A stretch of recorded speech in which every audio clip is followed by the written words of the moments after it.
Hi friends, welcome to our channel.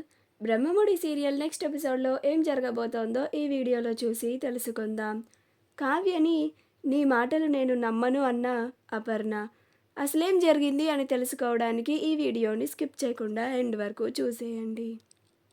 Subhash జరిగే వాటన్నిటికీ తానే కారణం అనుకొని అవమానాలను భరించలేక ఆ మాటలని తట్టుకోలేక తన ఇంట్లో వాళ్ళందరూ తనని చులకనగా చూస్తారు అని సూసైడ్ అటెంప్ట్ చేస్తాడు.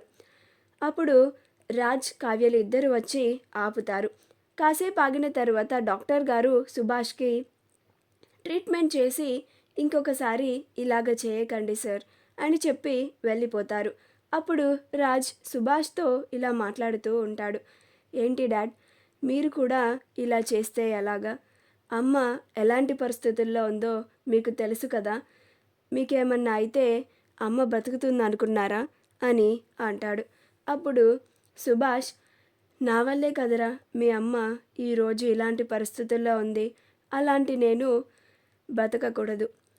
మీ అమ్మకి అన్యాయం చేసిన నేను ఈ భూమి మీద ఉండడానికి నాకు హక్కు లేదు అని అంటాడు. అప్పుడు రాజ్, అలా మాట్లాడకండి డాడ్, మీరు అలా అంటే మేమంతా ఏమైపోవాలి అని అంటాడు. అప్పుడు సుభాష్, నేను చేసిన తప్పుకి ఇవన్నీ జరుగుతున్నాయి, వీటన్నిటినీ ఎదుర్కొని నేను అందరి ముందు తిరగలేను, మనశ్శాంతిగా బతకలేనురా అని అంటాడు. అప్పుడు రాజ్, అయిపోయిందేదో అయిపోయింది డాడ్, ఇక దాని గురించి ఆలోచించకండి, వదిలేయండి అని అంటాడు.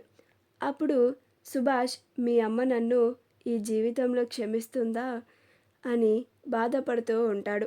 అప్పుడు రాజ్, ప్లీజ్ డాడ్ బాధపడకండి, అమ్మ మిమ్మల్ని ఏదో ఒక రోజు క్షమిస్తుంది, తప్పక క్షమిస్తుంది, మీరు ఇలా బాధపడకండి అని సుభాష్ని ఓదారుస్తూ ఉంటాడు. సుభాష్ తనలో తానే కుమిలిపోతూ చాలా బాధపడుతూ ఉంటాడు. రాజ్ కావ్యాలిద్దరూ సుభాష్ దగ్గరే ఉంటారు. ఈలోగా అక్కడికి నర్సు వచ్చి ఆవిడికి స్పృహ వచ్చింది, మీరు వచ్చి చూడొచ్చు అని అంటోంది. అప్పుడు సుభాష్, నేను వెళ్ళి చూస్తాను అని బెడ్ పైనుంచి దిగపోతాడు. అప్పుడు రాజ్, ప్లీజ్ డాడ్, మీరు ఇక్కడే రెస్ట్ తీసుకోండి, తర్వాత అమ్మని చూద్దురు కానీ అని అంటాడు. అప్పుడు సుభాష్, లేదు రాజ్, నేను మీ అమ్మతో ఇప్పుడే మాట్లాడాలి అని బెడ్ దిగి అపర్ణని మొదటగా చూడడానికి సుభాష్ వెళ్తాడు. అప్పుడు అపర్ణ అప్పుడప్పుడే కళ్ళు తెరుస్తూ ఉంటుంది. సుభాష్ వెళ్ళి అపర్ణ అపర్ణ అని పిలుస్తాడు. అప్పుడు అపర్ణ కళ్ళు తెరిచి చూస్తూ ఉంటుంది. అప్పుడు సుభాష్, నన్ను క్షమించు అపర్ణ అని అపర్ణ కాళ్ళని పట్టుకొని ప్రాధేయపడుతూ ఉంటాడు. అప్పుడు అపర్ణ ఏడుస్తూ తన మొహాన్ని పక్కకి తిప్పుకుంటుంది. అప్పుడు సుభాష్, నేను నీకు అన్యాయం చేశాను, కానీ ఇంకా ఈ జీవితంలో నేను ఏ తప్పు చేయను అపర్ణ, ఇంకా నువ్వే నా దేవతవి అని తన కాళ్ళపైన పడి ప్రాధేయపడుతూ ఉంటాడు. కానీ అపర్ణ మాత్రం ఒక్క మాట కూడా మాట్లాడకుండా మొహాన్ని పక్కకు తిప్పుకొని ఏడుస్తూ ఉంటుంది. ఇంకా సుభాష్ అపర్ణ ఏం మాట్లాడట్లేదు అని ఇంకా అక్కడ నుంచి బయటకి వచ్చేస్తాడు. ఆ తరువాత రాజ్ అపర్ణని చూడడానికి లోపలికి వెళ్తాడు. రాజ్, అమ్మ అని పిలుస్తాడు. అప్పుడే అపర్ణ ఏడుస్తూ రాజ్ని చూస్తుంది. అప్పుడు రాజ్, ఏంటమ్మా ఇది అని అపర్ణ కళ్ళుని తుడుస్తూ ఉంటాడు. అప్పుడు అపర్ణ, ఇదంతా నువ్వు నేను ఇలాంటి పరిస్థితుల్లో ఉంటానేమో అని భయపడి ముందుగానే అసలు నిజాన్ని బయటపడకుండా తప్పుని నీ పైన వేసుకున్నావా నాన్న అని రాజ్ని పట్టుకొని ఏడుస్తూ ఉంటుంది. అప్పుడు రాజ్, అవును మామ్ అని రాజ్ కూడా బాధపడుతూ ఉంటాడు. నీకు ఇప్పుడు ఎలా ఉంది మామ్ అని అంటాడు. అప్పుడు అపర్ణ కొంచెం పర్లేదు నాన్న అని మాట్లాడుతూ ఉంటుంది. అలా రాజ్ కాసేపు అపర్ణ దగ్గరే ఉండి తానే దగ్గరుండి వాళ్ళ అమ్మని జాగ్రత్తగా చూసుకుంటూ ఉంటాడు. కాసేపటికి కావ్య అపర్ణతో మాట్లాడడానికి వస్తుంది. అప్పుడు రాజ్ అక్కడ నుంచి వెళ్ళిపోతాడు. కావ్య అపర్ణతో మాట్లాడాలని ప్రయత్నిస్తూ ఉంటుంది. అప్పుడు అపర్ణ కావ్యని నువ్వెందుకని ఇక్కడ ఉన్నావు అని అంటుంది. అప్పుడు కావ్య మీకోసమే ఇక్కడే ఉన్నాను అత్తయ్య, మిమ్మల్ని చూసుకోవడానికి, మీకు ధైర్యం చెప్పడానికి అని అంటుంది. అప్పుడు అపర్ణ నువ్వు నాకు ధైర్యం చెప్తావా అని అంటుంది.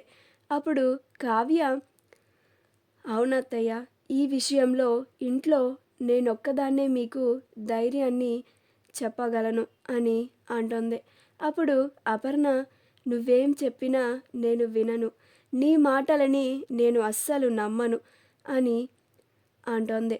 అప్పుడు కావ్య అత్తయ్య అంత మాట అనకండి అని అంటోంది.